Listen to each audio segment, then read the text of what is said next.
my name is Liz Joseph, and I am the area livestock agent with North Carolina Cooperative Extension here in Cumberland County. And today I'm going to talk to you guys about building a chicken coop. Whether you are renovating your chicken coop or needing to build a whole new one, this can be a fun, creative experience, and you can use materials that you may have just lying around. There are a few things that I would recommend that you make sure that the chickens have. You would want to make sure they have roosts or a bar for them to sit on. That's actually usually where they sleep at night. You want to make sure that you have nest boxes and that they are elevated off of the ground. If you are not going to be able to walk in your coop easily, you want to make sure that you have outside nest box access so you can easily get your eggs. The chickens should have somewhere to get out of the weather, so make sure they have somewhere that they can get shade, stay out of the rain. You do want them to have access to sunlight because sunlight is what is going to trigger them to lay their eggs. You want to make sure that your coop is easy to clean out, so when that task comes, you don't dread it. It needs to have good ventilation, especially in the wintertime. Chickens have very sensitive respiratory systems, and they need to have good airflow to make sure that they don't get sick. They always need to have easy access to fresh feed and fresh water. You want to make sure that when you're selecting where to put your coop, that you have it on dry land and that it's not going to get flooded. You want to consider your bedding material that you're going to use. And you also want to make sure you have a run space. So the coop is the area where the chickens are going to be at night and where their nest boxes are going to be, where they'll lay their eggs. The outside space, the run, is going to be where they're going to be outside most of the time during the day. Unless you're going to just let them free range, you don't necessarily have to have a fenced in area. So in the coop, in the inside space for the birds, you want to have 2.5 to 3.5 square feet per bird. So if you are just starting out, you want to estimate how many birds you're going to have. If you live within Fayetteville city limits, you can only have 10 hens. So you would want to adjust accordingly to that. If you live outside of city limits, you can have pretty much as many as you want, but you want to make sure you have about 2.5 to 3.5 square feet of space in the coop per bird. If you're going to have a run area, so an outside area for them that's fenced in, you want to have around 4 to 5 square feet per bird. Now this coop, the inside space should be waterproof. The whole thing should be predator proof, and we're going to go over how to do that. And you always want to make sure that you have one nest box per 4 to 5 hens.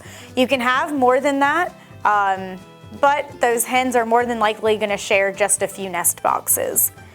The nest boxes should be around 12 inches by 12 inches, and they should be elevated off the ground. Elevated off the ground just makes it so the chickens feel a little bit safer. You want to have a board in front of your nest box to make sure that any bedding material you're using is staying in. Some potential bedding material, you can use straw or pine shavings. I prefer using pine shavings. You don't want to use cedar shavings because the cedar actually has an oil in it that can affect their skin and their respiratory system. And you want to, when you're thinking about your roosts or perches is another name for it, you want to make sure you have 1 to 2 linear square feet per bird. So now that you know your dimensions for your coop, now you need to think about what materials you're going to use. This thing is going to be outside, so you want to make sure it's going to be able to stand up to the weather.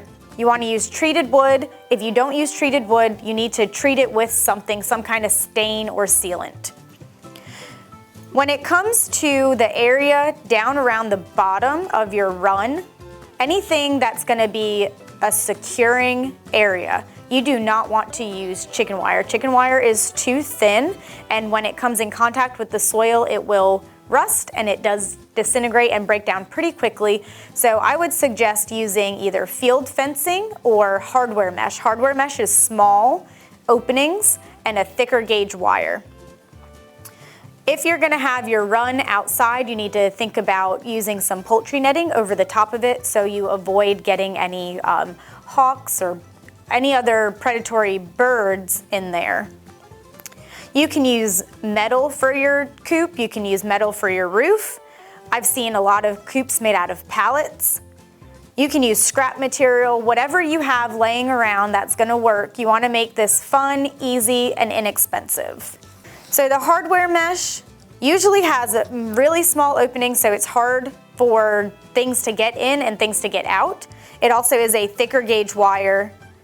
Poultry netting, there's a few different types of poultry netting, and it can be a little bit difficult to work with, but once you have it up, it usually is pretty durable. You want to use really good fencing, especially in the run area. Field fencing usually has squares that are anywhere from 2 inches by 4 inches. You can get it as big as 4 inches by 4 inches and even bigger than that.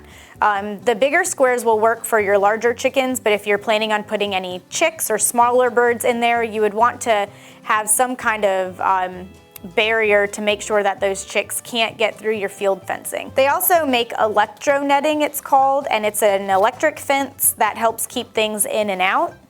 You want to make sure that you're protecting your chickens from predators. I've seen people put electric wire on the outside of their chicken coop, of the run area, to make sure that predators can't dig underneath it. Using double fencing to make sure you have an extra layer to keep predators out. And then again, making sure that you're using some kind of poultry netting over the top to prevent any aerial predators from coming in. One thing that's really important when you're putting up your roosts or your perches is to make sure that they are far enough away from your wall. If the roosts are too close to the wall of the coop, then the birds won't fit and they won't want to sit up there. So you need to make sure that they're out pretty much at least a foot out from the wall so the chickens have plenty of space when they're sitting on there. Another thing you want to think about is having a door that's going to be able to close to keep the chickens in the coop at night, especially if you're starting out with a new group of chickens and they've never lived in a coop before.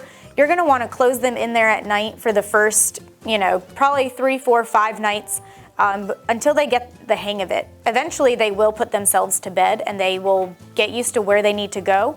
If you're introducing chicks to an existing flock, then that existing flock should show the chicks how to get in and out of the coop. Another fun thing you can try is using chicken tractors. These are basically mobile coops. Most people use them when they're raising broilers or meat chickens to make sure that those chickens always have fresh grass. You can also use it for laying hens. You just want to make sure that you're providing them with shade and nesting boxes, somewhere where they can get to food and water very easily. Chicken tractors should be sturdy and easy to move around, so you may want to put some wheels on them. There are some that have sleds on them, and you want to make sure that you can get the birds in and out very easily. Chicken tractors are normally not secure enough to keep birds in at night. However, I do know people do that, especially when they're raising broilers. But usually if you have laying hens, they're more like your pets. And so I would recommend bringing them inside to a more secure coop at night to make sure that predators stay away. If you guys have any other questions about how to build your chicken coop, or if you need blueprint ideas, please feel free to give me a call at the Extension office.